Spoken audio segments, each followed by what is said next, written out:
के नाम की स्तुति हो। आइए वचन में जाने से पहले हम 2 मिनट आइए दुआ करते हैं। स्तुति धन्यवाद प्यारे पिता, प्रभु यीशु मसीह के नाम से फिर एक बार हम आपके चरणों में आते राजा। इस समय प्रभु जी वचन में हम जब जा रहे हैं परमेश्वर, पवित्र आत्मा हमारी अगुवाई करे प्रभु। खुदा बाप आप हमसे बातें करें परमेश्वर, आप मुझसे बातें करें परमेश्वर। खुदा बाप आपका वचन ये हथौड़े के समान आता है प्रभु जी। आपका वचन प्रभु किसी भी दुधारी तलवार से भी चौका है, जो हर एक गांठ गांठ गुदा गुदा को अलग करने वाला आपका वचन है परमेश्वर। आज जो वचन प्रभु जी आपकी ओर से मिला है प्रभु जी, इस वचन के द्वारा प्रभु हमारे जीवन बदले जाए परमेश्वर, हमारी जिंदगियां बदलती जाए परमेश्वर। ऐसा करने के लिए धन्यवाद राजा। खुदा बाप आप हमसे बातें करें, पवित्र आत्मा सारा नियंत्रण आपके हाथों में सौंपती हूँ। यीशु मसीह के जिंदा नाम में मांगती हूँ, सुनो और ग्रहण कर, आमीन। Praise the Lord. आइए कुछ समय के लिए हम परमेश्वर के वचन में जाते हैं। हम पढ़ेंगे वचन दूसरा पत्रस उसका 3 अध्याय और 9 वचन। दूसरा पत्रस 3 अध्याय और 9 वचन।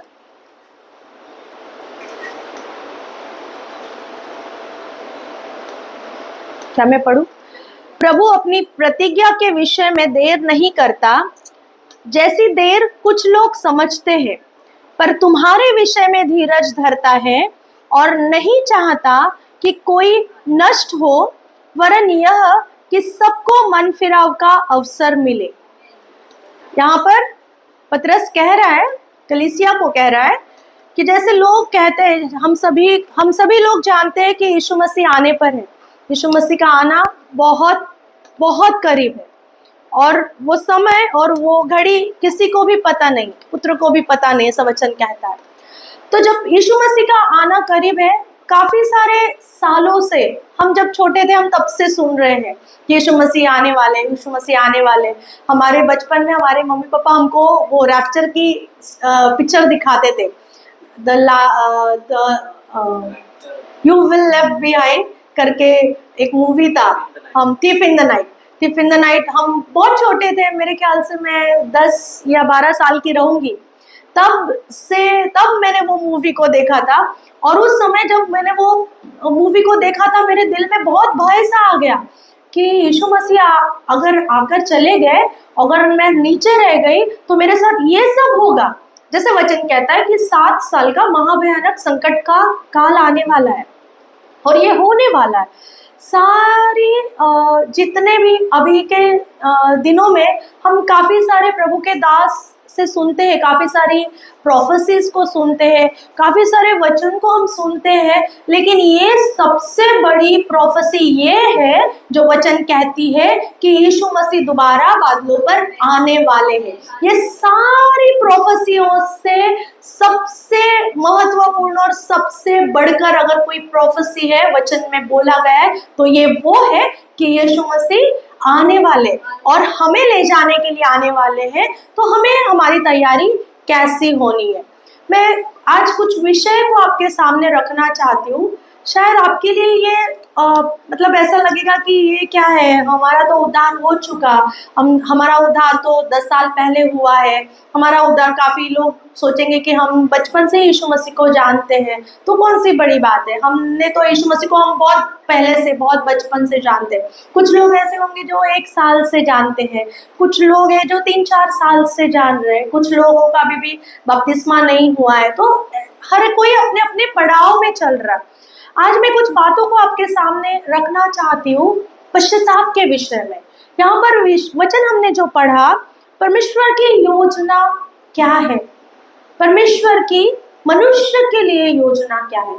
जब हम ये वचन को पढ़ते हैं, दूसरे पत्रस 3:9 हमने जो पढ़ा कि वचन कहता है कि परमेश्वर की योजना ये है कि किसी का भी नाश ना हो और सब ने मन फिराए।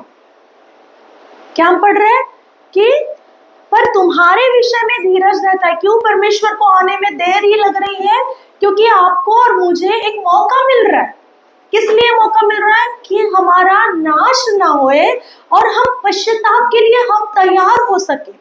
आप कहोगे कि मैंने तो पश्चाताप पहले ही कर लिया। जब मैंने यीशु मसीह के पास आया, जब मैं उद्धार में आया, तभी तो मैंने पश्चाताप करके ही मैं उद्धार में आया, है ना। तो परमेश्वर का वचन हमें कह रहा है कि अभी भी मन फिराने की जरूरत है। अगर मन नहीं फिराएंगे तो हम पीछे रह जाएंगे, हम पीछे रह जाएंगे और हमें वो महाभयानक संकट का काल जो अभी क्या है, अभी कृपा में जी रहे, हम अनुग्रह में जी रहे हैं। अनुग्रह किस लिए? पवित्र आत्मा क्या काम कर रहा है? परमेश्वर यीशु मसीह कहते हैं कि मैं जा रहा हूँ, यूहन्ना के पत्री में यीशु मसीह कहते हैं कि मैं जाता हूँ और सहायक को भेजता हूँ। तो वो सहायक जो पवित्र आत्मा आज हमें तैयार कर रहा है। आज सहायक क्या काम कर रहा है? पवित्र आत्मा हमें तैयार, यीशु मसीह की दुल्हन बनने के प्रोसेस के लिए हमें तैयार कर रहा है। और अगर हम तैयार नहीं हुए, अगर पवित्र आत्मा तब तक काम करेगा जब तक यीशु मसीह बादलों पर नहीं आते। जब यीशु मसीह बादलों पर से आ जाएंगे तो पवित्र आत्मा नीचे रह के क्या करेगा? पवित्र आत्मा भी दुल्हन के साथ ही उठा लिया जाएगा। यीशु मसीह के साथ, उसकी दुल्हन के साथ उसका अनुग्रह भी उठा लिया जाएगा। तो पवित्र आत्मा नीचे नहीं होगा। अगर यीशु मसीह आकर चले गए और हम नीचे रह गए तो हमारी प्रार्थना सुनी नहीं जाएगी। ये बहुत सीरियस बात है। हम सोचते हैं आज अगर सुबह अगर परमेश्वर पवित्र आत्मा अगर हमें कहता है कि प्रार्थना कर ले, दुआ कर ले, हम कहते हैं थोड़ी देर के बाद करता, थोड़ी देर के बाद आती हूँ, थोड़ा परमेश्वर थोड़ा ये काम कर लो, उसके बाद मैं करूंगी। पवित्र आत्मा वेट कर रहा है कि हाँ मेरी बेटी मेरा बेटा आएगा और दुआ में लगेगा या वचन पढ़ेगा। पवित्र आत्मा हमें बताता है कि पढ़ ले वचन पढ़ ले, मैं तुझे कुछ बताना चाहता हूँ, गुप्त और गहन बातों को तुझ पर मैं विदित करना चाहता हूँ। लेकिन हम है मनुष्य कि हम कहते हैं प्रभु रुक जा थोड़ा सा, हम तो थोड़ा भी, हमें बहुत संसार के कितने सारे काम होते हैं, हमें खाना बनाना होता है, हमें जॉब पे भी जाना होता है, हमारे और भी तो कुछ चीज है। क्या एक ही चीज थोड़ी ना है कि हम बस लगे रहे, हम बस प्रार्थना ही करते रहे, हम बस वचन ही पढ़ते रहे। हम मनुष्य भरमाए गए हुए हैं। परमेश्वर की इच्छा यह है कि हम हर समय परमेश्वर की उपस्थिति में रहे।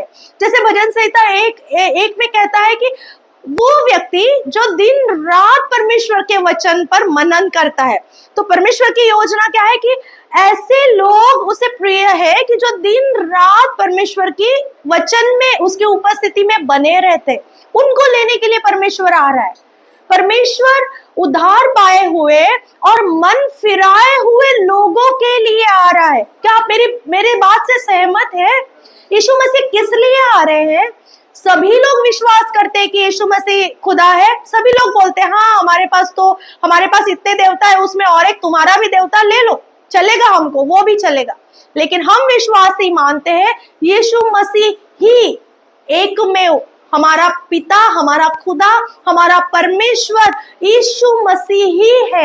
एक ही नाम स्वर्ग में और पृथ्वी पर हमें एक ही नाम दिया गया है, वो नाम है यीशु मसीह। और हम उस पर विश्वास करते हैं, इसलिए हमने उद्धार को पाया है। हम उद्धार कैसे पाते हैं?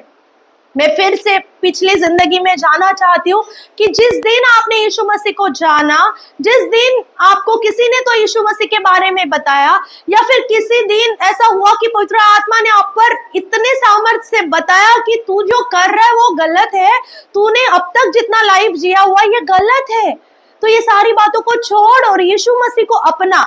जिस दिन हमने उस बात का पश्चाताप किया कि प्रभु मैं पापी हूँ, मुझसे पाप हुए हैं, मुझसे कुछ गुनाह हुए हैं, मैं इसलिए भी पापी हूं क्योंकि मैंने अब तक तुझे जाना भी नहीं, है ना। कुछ लोग ऐसे होते हैं, कुछ लोग हैं दुनिया में ऐसे कि जो अभी तक यीशु मसीह को जाने नहीं है, इसीलिए पाप में जी रहे हैं। और कुछ लोग ऐसे हैं कि यीशु मसीह को जानने के बावजूद भी पाप को छोड़ना नहीं चाहते। उनके लिए भी मन फिराव का अवसर दिया गया है। ये जो दिन है, आज हम जो एक दूसरे को देख रहे हैं, शायद हम कल देखने ना पाए। शायद आज ही रात अगर यीशु मसीह आ गए और अगर हमारा हृदय, हमारा चरित्र अगर मन फिराव से नहीं चलते तो हम यहीं रह जाएंगे। अपने आप को तसल्ली मत दो कि मैं बदला हुआ हूं। ये तो तसल्ली, ये तो श्योरिटी, ये पवित्र आत्मा का काम है, ये परमेश्वर का काम है न्याय करना। हमें दिन प्रतिदिन बदलना है, क्योंकि परमेश्वर का वचन कहता है कि सबने गुनाह किया है और सब लोग परमेश्वर की महिमा के लिए रहित हो गए। हम जो जीते हैं बचपन से, अगर एक बच्चा जन्म होता है तो उसका जन्म ही पाप में होता है। हम जो जन्मे हैं पाप ही से जन्मे हैं। लेकिन जब हम उद्धार में आते हैं, हम कब उद्धार में आते हैं? जब हम यीशु मसीह को हमारा उद्धारकर्ता करके स्वीकारते हैं। उद्धार तब होता है। सिर्फ यीशु मसीह को जानना उद्धार नहीं है। परमेश्वर यहाँ पर एक मौका दे रहा है कि इसलिए विलंब हो रहा है क्योंकि अभी भी तुम में कुछ बातें हैं जो मेरे साथ तुम्हें उठाने के लिए अड़खड़न होएगी। इसलिए परमेश्वर वेट कर रहा है। यीशु मसीह इसलिए मध्यस्थी कर रहा है, प्रभु और थोड़ा समय दे दे, क्योंकि ये समय सिर्फ पिता को पता है। सिर्फ पिता ही जानता है कि कब जाना है। यीशु मसीह हमारे लिए स्वर्ग में मध्यस्थी कर रहे हैं। प्रभु थोड़ा समय और दे दे, ये लोग तैयार नहीं है, अभी भी इनके अंदर तेल नहीं है। प्रभु रुक जा थोड़ा सा, पिता थोड़ा सा समय और दे दे, शायद ये पश्चाताप कर ले, शायद ये मन फिरा ले, शायद ये नरक से बच जाए, शायद ये वो सर्वकालिक आग से बच जाए, थोड़ा समय और दे दे। यीशु मसीह हमारे लिए मध्यस्थी कर रहे हैं और हम क्या कर रहे हैं? हम हमारी मर्जी से जी रहे हैं। जैसा दिन आ रहा है, हमें जैसा समझ में आ रहा है, हम वैसे जी रहे हैं। हम उठ रहे हैं, 2 मिनट की प्रार्थना करते, प्रभु तूने उठाया, संभाला, धन्यवाद प्रभु, तूने सारी जरूरतों को पूरा किया, धन्यवाद प्रभु। थोड़ी देर के बाद मिलते, ब्रेक के बाद, रात में मिलते। प्रभु दिन भर तूने मुझे चलाया, धन्यवाद परमेश्वर, अब मैं सो रहा हूं, मेरी सहायता कर। ये जीवन जीने के लिए परमेश्वर ने आपको और मुझे नहीं बुलाया है। कुछ उद्देश्य है हमारे जीवन का। अगर आपने उद्धार को पाया है तो आपके साथ आपका परिवार बचना है, आपको उद्धार में चलना है, हर समय आपके उद्धार को संभाले रहना है। अगर आपके और मेरे विचारों में, अगर शब्दों में, अगर कृति में, अगर कहीं भी हम परमेश्वर के उसके मापदंड के योग्य नहीं ठहरते, हम उठाए नहीं जाएंगे। ये बहुत सीरियस बात है। आज परमेश्वर ने यह मौका दिया है कि हम जांचें अपने आप को कि क्या कोई मुझ में ऐसी बात है। दाऊद कहता है, हे परमेश्वर मुझे जांच और परख कि मुझ में ऐसी कोई बात है क्या, अगर है तो उसे निकाल, मुझे धो, हिजोब से मुझे धो और मुझे शुद्ध कर, ताकि मैं तेरी महिमा से रहित ना हो सकूं। तो आज हम देखने वाले कि उद्धार परमेश्वर की योजना क्या है हर एक व्यक्ति के लिए। हम कई बार सोचते हैं, हम हमारे जीवनों में सोचते हैं, प्रभु तेरी मर्जी क्या है? अगर परमेश्वर की मर्जी तो मैं यहाँ चला जाऊंगा, अगर परमेश्वर की मर्जी है मैं ये जॉब ले लूंगा, अगर परमेश्वर की मर्जी है मैं इसके साथ शादी कर लूंगा, अगर परमेश्वर की मर्जी है मैं ये बिजनेस कर लूंगा। देखो परमेश्वर का वचन कहता है, परमेश्वर की मर्जी यही है कि सभी लोग मन फिराए और किसी का भी नाश ना होए। यही एकमात्र योजना है। उत्पत्ति से लेकर रेवलेशन तक पिता की यही योजना थी, और इसीलिए पिता ने यीशु मसीह को भेजा हमारे लिए कि हम पाप में थे, हम उसे जानते नहीं थे, हम खराब जीवन जी रहे थे, हम पाप में जीवन जी रहे थे, दलदल में फंसे थे। लेकिन पिता की ये इच्छा थी कि हमारा जीवन नाश ना हुए, हमारा नाश ना हुए, इसलिए उसने यीशु मसीह को भेजा। जो यूहन्ना 3:16 जो वचन हम बोलते हैं कि परमेश्वर ने जगत से इतना प्रेम किया कि उसने अपने इकलौते बेटे को किसके लिए? हमारे लिए दिया, ताकि हम नाश ना हुए, आप नाश ना हुए। या पृथ्वी पर, यहाँ पर पृथ्वी पर जितनी आबादी है उसमें से किसी का भी नाश ना हुए। परमेश्वर का वचन कहता है, बारिश अगर होती है धर्मी पर भी होती है, विधर्मी पर भी होती है। अगर परमेश्वर पक्षपात नहीं करता है तो हम मनुष्य क्यों करते? हम बस हमारे उद्धार को संभाले, बाकी लोगों का क्या? जो आप लोग के इर्द गिर्द है वो लोग का उद्धार की जिम्मेदारी हमारी है।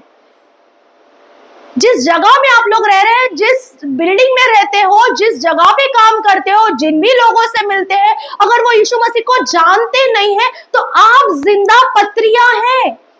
वो वचन नहीं पढ़ेंगे लेकिन आपको पढ़ेंगे, आपको देख के उनको समझ में आएगा कि ये कुछ अलग है। मत्ती, मार्क, लूक, यूहन्ना के बाद अपना नाम लो। मैं शुभ वर्तमान की पत्री हूँ और मेरे अंदर यीशु मसीह दिखना है। अगर हम मत्ती, मार्क, लूक, यूहन्ना में देखते हैं, चारों शुभ वर्तमानों में क्या लिखा हुआ है? यीशु मसीह की शिक्षा लिखी हुई है। उसमें यीशु मसीह ने क्या क्या किए, चमत्कार किए, उसने लोगों को बचाया, ये सारी चीजों को बयां किया हुआ है। और हमारे जीवन में अगर यीशु मसीह नहीं दिख रहा है तो हम तो डूबेंगे और लोगों को भी ले डूबेंगे,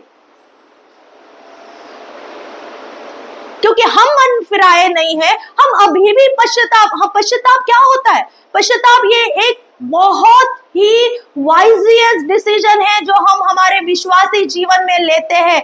मन फिराते हैं कि एक समय में परमेश्वर मैं पाप में था, एक समय में मैं कुछ अलग चीजें करता था, मैं एडिक्शन में था, मैं किसी चीज में किसी गंदगी में फंसी थी, मैं गलत विचारों में फंसी थी, मैं कुछ चीजें ऐसी कर रही थी जो तुझे पसंद नहीं, ऐसी चीजें मेरे जीवन में थी। लेकिन परमेश्वर आज इस समय में मैं उसे त्याग देती हूँ, मैं उसे छोड़ देती हूँ और मैं यीशु तेरे पीछे हो लेती हूँ। यह है पश्चाताप। ना कि ये कि प्रभु मैं तेरे पीछे हो लेती हूँ और फिर दूसरे दिन मैं वही करूं, मैं वही सीरियल देखूं, मैं वही बातें करूं, वही डबल मीनिंग की बातें करूं, वही गाल गलौज करूं, वही लोगों के लिए कड़वाहट रखूं और वही बातें मैं करूं और मैं बोलूं कि अगर हाँ मैं यीशु मसीह की बेटी हूं या बेटा हूं। तो ये नहीं है। पश्चाताप इसका मतलब होता है कि आपने अपने जीवन से बदल लिया, फेर लिए हैं, आपके चाल चलन बदल गए, आपके विचार बदल गए, आपकी सोचें बदल गई है। अब आप जीवित नहीं, पौलुस कहता है अब मैं जीवित नहीं, यीशु मसीह मुझ में जीवित है। इसका मतलब है कि मैं मुर्दा हूं। अगर कोई मेरे बारे में बुरा बोल रहा है तो मुझे बुरा नहीं लगना चाहिए, क्योंकि मैं तो मुर्दा हूं ना। मैं अगर कोई मुझे मेरे बारे में कुछ गलत बोल रहा है, अगर कुछ मुझे बता रहा है कि अरे इसका तो ऐसा है, इसका तो वैसा है, तो मुझे बुरा क्यों लग रहा है? अगर मुझे बुरा लग रहा है इसका मतलब है कि मेरे अंदर मैं जिंदा हूं। अगर मेरे अंदर यीशु मसीह जिंदा है तो मुझे बुरा नहीं लगेगा। क्या आप मेरे साथ हो? हमारी जिंदगी बदली हुई जिंदगी होनी है। जैसे आप पिछले साल थे वैसे आप इस साल नहीं होने हैं। जैसे आप 10 साल पहले थे अब हम वैसे नहीं हैं। हम पुराने विचारों को हमने छोड़ दिया है। छोड़ना जरूरी है। अगर आप ग्रो नहीं कर रहे हो इसका मतलब है कि कहीं तो अटके पड़े हैं। अगर आप जिस दिन आप उद्धार में आए, अगर 10 साल पहले आप उद्धार में आए हो और आज सेम हो, अगर आपका जीवन सेम है, अगर कुछ भी आपके जीवन में बदला नहीं, इसका मतलब है कि आपने सही यीशु मसीह को पहचाना नहीं। अगर यीशु मसीह आपका जीवन को बदलता नहीं है, इसका मतलब है कि आपकी सही यीशु मसीह के साथ मुलाकात ही नहीं हुई। जिस लोगों ने यीशु मसीह के साथ जिन लोगों की मुलाकात हुई उनके जीवन बदल गए। हम मूसा के जीवन में देखते हैं कि जब उसने उस पहाड़ी पर उस जलती हुई झाड़ी को देखा, उसका जीवन बदल गया, उसका प्रार्थना लाइफ बदल गया, उसकी संगति परमेश्वर के साथ में इतनी हो गई कि वो 40 दिन पहाड़ पर रह लिया। उसको ना भूख लगी ना प्यास लगी। जिस लोगों ने यीशु मसीह को जाना पहचाना उनके जीवन बदल गए।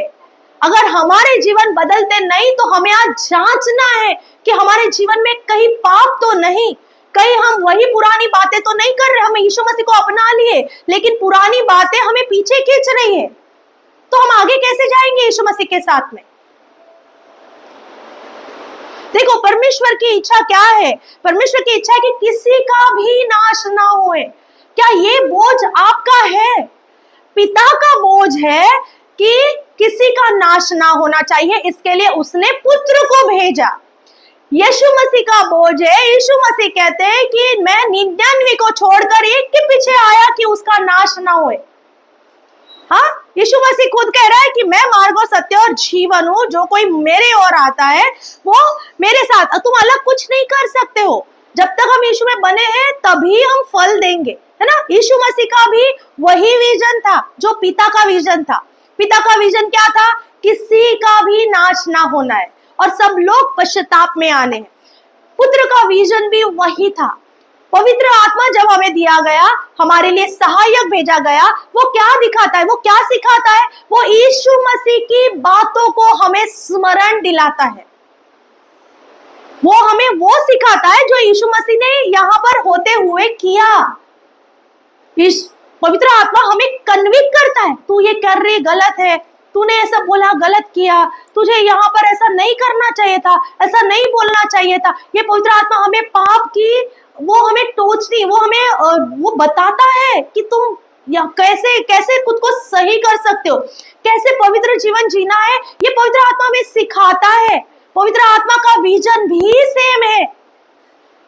अब जब पिता का विजन सेम है, जब पुत्र का विजन सेम है, पवित्र आत्मा का विजन सेम है, तो फिर जो विश्वासी है उनके विजन क्यों अलग है?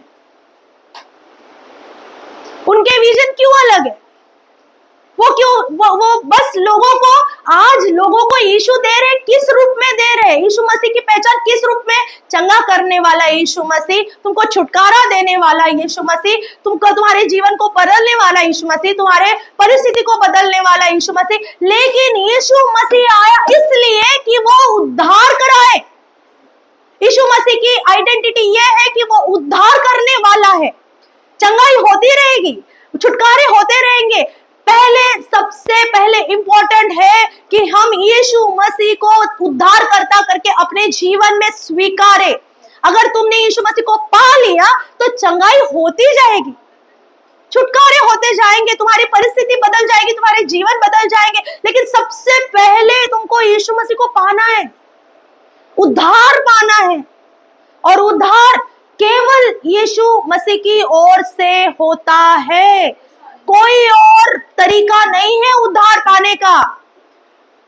परमेश्वर का वचन हमें दिखाता, हम एक वचन को पढ़ेंगे,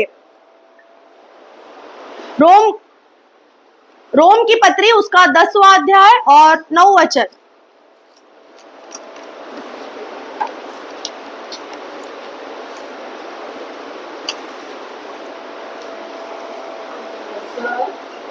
दस का 9 कि यदि तू अपने मुंह से यीशु को प्रभु जानकर अंगीकार करे और अपने मन से विश्वास करे कि परमेश्वर ने उसे मरे हुओं में से जिलाया, तो तू निश्चय उद्धार पाएगा। हाँ, ये उद्धार की डेफिनेशन है। हम आज जब हम सुसमाचार सुनाते हैं, जब हम लोगों को यीशु मसीह के बारे में बताते हैं, हम उन्हें क्या बताते हैं? यीशु मसीह चंगा करने वाला है, यीशु मसीह तुमको छुटकारा देगा, ये सब सही है। लेकिन क्या उस व्यक्ति के जीवन में उसके पाप को दिखाते हैं? क्या हम सही मायने में यीशु मसीह को लोगों तक देते हैं कि उद्धार करता जो जन्मा है? जैसे सबसे पहली जो सुसमाचार जो स्वर्गदूतों ने सुनाया, क्या सुनाया? तुम्हारे लिए दाऊद नगरी में उद्धारकर्ता जन्मा है।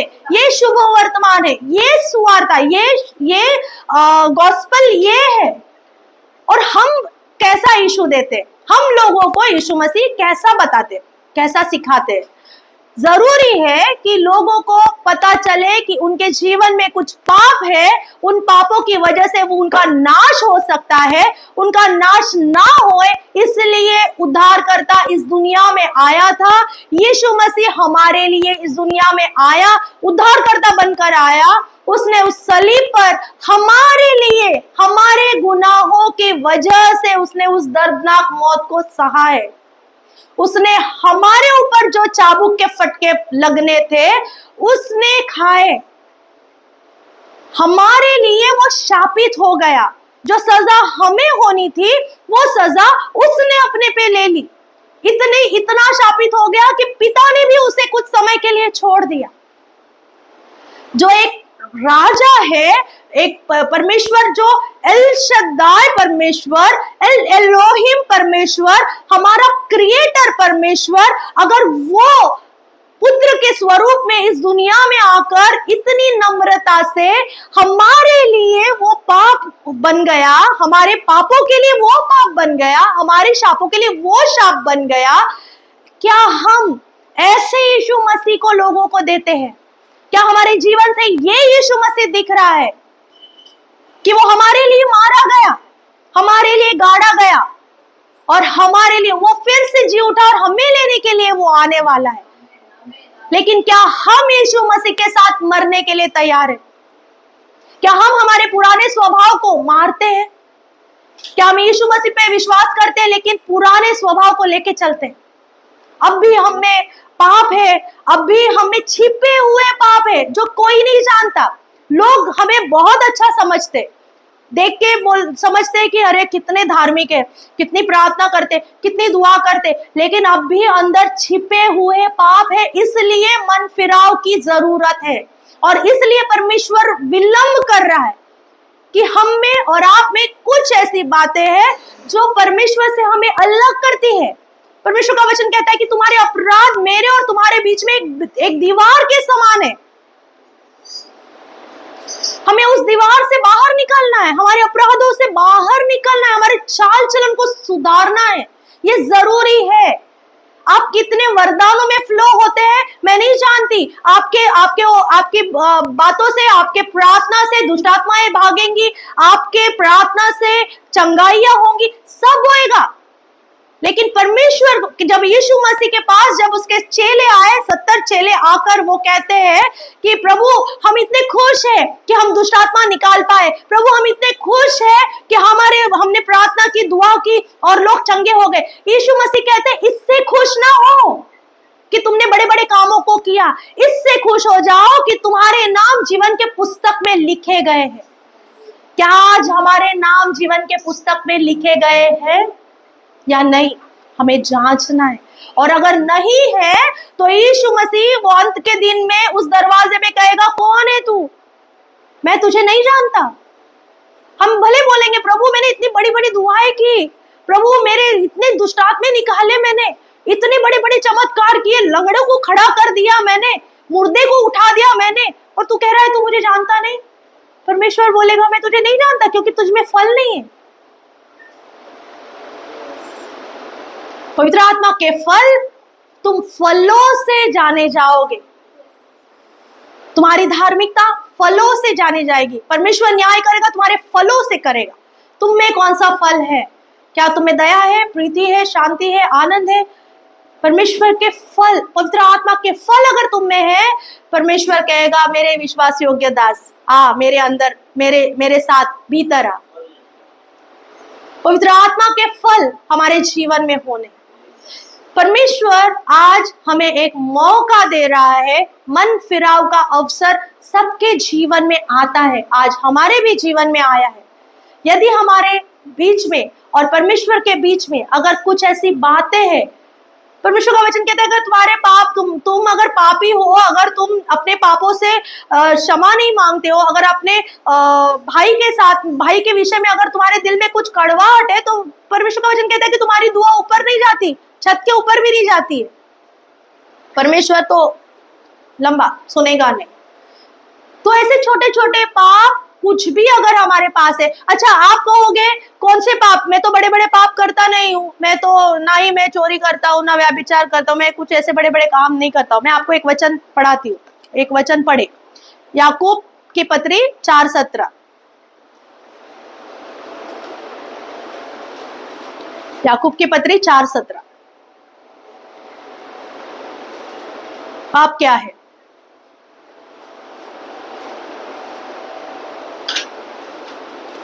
याकूब की पत्री 4 अध्याय 17 वचन। इसलिए जो कोई भलाई करना जानता और नहीं करता उसके लिए पाप। हाँ, देखो पाप की डेफिनेशन क्या है कि तुम जानते हो भला करना, लेकिन अगर तुम वो करते नहीं हो तो वो भी पाप है। 10 आज्ञाओं में 10 आज्ञाएं पता है, 10 आज्ञा हम बचपन से पढ़ते आए, सुनते आए, बायाट है। 10 आज्ञाओं में कितनी आज्ञाएं मत कर है और कितनी आज्ञाएं कर है? बताओ, पढ़ी हुई है ना तुम लोग, तो बायाट किए हुए हैं। बताओ 10 आज्ञाओं में कितनी आज्ञा है कि मत कर और कितनी आज्ञा है कि कर? 10 में से 8 आज्ञाएं हैं जो नहीं करने के लिए बोली है और सिर्फ 2 आज्ञाएं जो करने के लिए बोली है। तो इसका मतलब है कि अगर 8 आज्ञाएं आप नहीं करने वाली चीजें नहीं कर रहे, लेकिन जो आज्ञाएं दो आज्ञाएं जो करने के लिए बोल रहे हैं और अगर आप वो नहीं कर रहे तो वो भी पाप गिना जाता है। इसका मतलब है कि आप चोरी नहीं करो, व्यभिचार नहीं करो, लोभ नहीं धरो, ठीक है, लेकिन वचन क्या करने के लिए बोला है? माता पिता का आदर करो। अगर नहीं कर रहे हो तो वो भी पाप है। अगर कह रहा है कि शब्बात दिन पवित्र पवित्र जानकर उसे पालन कर, अगर नहीं कर रहे हो पाप गिना जाता है। ये परमेश्वर का वचन कहता है। जो आपको सही करने के लिए, जो आपको सही करना चाहिए, अगर वो आप नहीं करते हो तो वो आपके लिए पाप गिना जाता है परमेश्वर की नजर में। हम क्या सोचते हैं? हमारी पाप की डेफिनेशन क्या है कि मैंने ये नहीं करना है, मैंने वो नहीं करना है, कड़वाहट नहीं रखनी, ये नहीं, लेकिन जो सही करना है वो भी अगर नहीं करते तो परमेश्वर की नजर में वो भी पाप है। इसके लिए कितना अधिक चौकस रहना है ना? तो परमेश्वर के सामने अपने आप को समर्पित करो कि प्रभु फिर एक बार मुझे उद्धार का अनुभव दे। दाऊद कहता है मुझे फिर एक बार तेरे उद्धार का अनुभव दे, तेरा आत्मा नए सिरे से मेरे अंदर डाल, है ना? तो हमें भी वही दाऊद के समान कि प्रभु तूने ये मौका दिया है, शायद हम कल एक दूसरे को ना देखने पाए। परमेश्वर का आना इतना करीब है, इतना करीब है कि कभी भी हो सकता है, इस समय में भी हो सकता है, या शायद विलंब भी लग सकता है। लेकिन जब तक यीशु मसीह आते नहीं है तब तक हमें हमारे उद्धार को थामे रहना है। हमारे उद्धार को हमें थामे रहना है। हमें हर समय पाप की कबूली देने, प्रभु मुझे दिखा, तेरी मर्जी को मेरे ऊपर दिखा, प्रकट कर कि तेरी मर्जी क्या है। अगर इस दुनिया में मैं जी रही हूँ, अगर आज हम जी रहे हैं और अगर परमेश्वर की मर्जी है तो हम कल भी जिएंगे, तो उसका एक उद्देश्य है। परमेश्वर ने हमें खाने पीने के लिए, काम करने के लिए बस इसी चीज के लिए नहीं रखा है, वो तो हमारी शारीरिक जरूरतें हैं, लेकिन परमेश्वर की आत्मिक योजना है। आत्मिक योजना ये है कि किसी का भी नाश ना होए और सब लोग मन फिराव हो जाए, सब लोग मन फिराए। हर एक व्यक्ति जिसको आप देखते हो, आप कभी कभी सुसमाचार सुनाना है, अगर आपका दिल बोलता है कि इसको वचन बताओ, इसको वचन बताओ, तो मन में ऐसा आता है पता नहीं सुनेगा कि नहीं, पता नहीं क्या रिएक्ट करेगा, पता नहीं क्या ही बोल देगा। पवित्र आत्मा में बताते हैं उसे बता, लेकिन हम हमारी सोचों से सोचते क्या ये विश्वास में आएगा क्या कभी? या इतना खराब है आदमी, इसके जीवन में इतनी गंदगी पड़ी हुई है, क्या यीशु मसीह इसको प्रेम कर सकता है क्या? इतना खराब, इतना करप्शन, इतना करप्टेड आदमी है, इसको अगर यीशु मसीह बताओ, क्या ये आएगा क्या विश्वास में? हम सोचते हैं। लेकिन परमेश्वर सबको एक समान देखता है, एक समान देखता है और सबको मौका देता है उसे जानने के लिए, उसको पहचानने के लिए। ये मौका सबके जीवन में आता है, बस हमें जानना है कि क्या हम उस मौके को इस्तेमाल करते, क्या हम उस मौके को, उस अपॉर्चुनिटी को हम ग्रैब कर लेते हैं क्या? ये हमारे हाथ में है। परमेश्वर कभी भी जोर जबरदस्ती नहीं करता है, उसने चॉइस दिया हुआ है, फ्री विल है, तुम्हारी अपनी फ्री विल है, तुमको क्या चुनना है चुनो। मैंने जीवन और मृत्यु तुम्हारे सामने रख दिया है, तुम चुनो, और जो तुम चुनोगे वही तुम्हारे लिए न्याय साबित होगा। अगर तुम राइट चॉइस करते हो, अगर यीशु मसीह के साथ चलने के लिए राइट चॉइस करते हो, तो वो तुम्हारे लिए, वो राइट डिसीजन तुम्हारे लिए राइट न्याय ठहरेगा। अगर आज आपके और मेरे पापमय स्वभाव से अगर हम बाहर नहीं निकलते हैं तो परमेश्वर आके चला जाएगा, हम नीचे रह जाएंगे, फिर उसके बाद में कोई अनुग्रह काम नहीं आएगा, ना ही किसी की दुआ काम में आएगी। ये वचन ले लिया जाएगा, इस वचन के साथ अगर तुमको देखा जाएगा तो उधर ही गोली मार देंगे। इसके लिए कितना अधिक जरूरी है कि आज ही वचन पढ़े, आज वचन बाय हार्ट करके रखे। क्या पता कि वचन ले लिया तो उसके बाद में हम कौन सा वचन कहाँ लिखा है हम कहाँ याद करेंगे। ये समय है परमेश्वर के वचनों का मनन करना, परमेश्वर के वचनों के अनुसार जो नियम शास्त्र हमें लिखे हुए हैं, जो हमें पवित्र शास्त्र जो बताती है, उस पर चलने के लिए हमें कुछ बातों को सिखाया हुआ है। हमारा काम है कि हम इस पर चले, पवित्र आत्मा की प्रेरणा से चले और पाप से दूर रहे, मन फिराए। अगर आज आपके और मेरे जीवन में अगर कुछ ऐसी बातें हैं कि अब तक आपने यीशु मसीह को सही मायने में अपने जीवन में अगर रिसीव नहीं करा है, तो ये मौका है, मैं आपके सामने एक मौका दे रही हूँ, एक मौका है कि आज यीशु मसीह को सही मायने में अपने उद्धारकर्ता के रूप में स्वीकारे, वही है जो हमारे पापों से क्षमा दिलाता है, वही है जो हमें स्वर्ग में ले जाएगा, वही है जो हमें अनंत काल में ले चलेगा, वही है जो हमारे जीवन का अर्थ को पूरा करेगा। तो यीशु मसीह को छोड़ हमारे पास और कोई उद्देश्य नहीं है।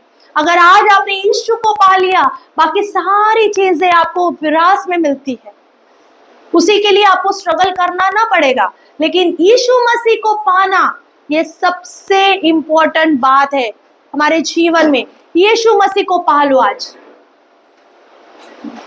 अगर कोई इस समय में यीशु मसीह को अपने जीवन में उद्धारकर्ता के रूप में स्वीकारना चाहते हैं, तो मैं ये आज एक मौका देती हूँ आपको, मेरे पीछे आप ये दुआ को करें। प्यारे यीशु मसीह, हम विश्वास करते हैं कि आप हमारे लिए इस दुनिया में उद्धारकर्ता करके जन्मे। हम विश्वास करते हैं हमारे अपराधों के कारण आप घायल हुए, हमारे लिए आप शापित हुए, आपने हमारे लिए दर्दनाक मौत को सहा, उस सलीब पर जान दी और तीसरे दिन मुर्दों में से जिलाए गए और हमें लेने के लिए दोबारा बादलों पर आने वाले हैं। हम विश्वास करते हैं इस सुबह हम हमारे सारे अपराधों को आपके सामने रखते हैं। यीशु मसीह आपके बहाए हुए लहू के कारण हमारे सारे अपराध, सारे पाप, सारे शाप निकल गए हैं। हम ये विश्वास करते हैं और हम मन फिराते हैं, हमारे पुराने मनुष्यत्व को छोड़ देते हैं और यीशु मसीह हम आपके पीछे हो लेते हैं। अब मैं जीवित नहीं, लेकिन यीशु मसीह मुझ में जीवित है। ये मैं विश्वास करती हूँ और मेरी जुबान से अंगीकार करता हूँ। मैं यीशु मसीह आपके द्वारा मिले हुए उद्धार को मेरे जीवन में स्वीकारती हूँ और यीशु मसीह आपको मेरे जीवन का पूरा ताबा देती हूँ। यीशु के नाम से मांगते हैं, आमीन। प्यारे पिता परमेश्वर, हम धन्यवाद देते हैं प्रभु जी, इस समय में परमेश्वर आपने जैसे अगुवाई की परमेश्वर, वैसे प्रभु जी वचन को देने के लिए सहायता किया, इसलिए धन्यवाद प्रभु। फिर एक बार प्रभु जी हम हमारे मन को तैयार करते हैं, फिराते प्रभु जी हमारे पापमय स्वभाव से, हम उस पश्चाताप करते हैं परमेश्वर और छोड़ देते हैं राजा। जैसे आपका वचन कहता है कि आप पवित्र है, वैसे ही हमें भी पवित्रताई में चलने के लिए सहायता करे परमेश्वर। यीशु मसीह आप हमें लेने के लिए आने वाले हैं, इसलिए प्रभु हमें आपकी दुल्हन के स्वरूप में तैयार करे परमेश्वर। ना कोई दाग, ना कोई चुरिया प्रभु, हमारे अंदर कोई भी कड़वाहट, कोई भी पाप में स्वभाव ना रहे, लेकिन पवित्र आत्मा के फल हम में रहे और बढ़ने पाए, ऐसा आप करना परमेश्वर। आपने आशीष किया, इसलिए धन्यवाद प्रभु जी। प्रभु जी जो वचन आज प्रभु जी जो बोला गया और जो सुना गया और जो समझ लिया परमेश्वर, ये वचन प्रभु जी 100 गुना फल लाने वाला होने पाए प्रभु। ऐसा करने के लिए धन्यवाद राजा। यीशु मसीह के जिंदा नाम में मांगते हो, सुन और ग्रहण कर, आमीन।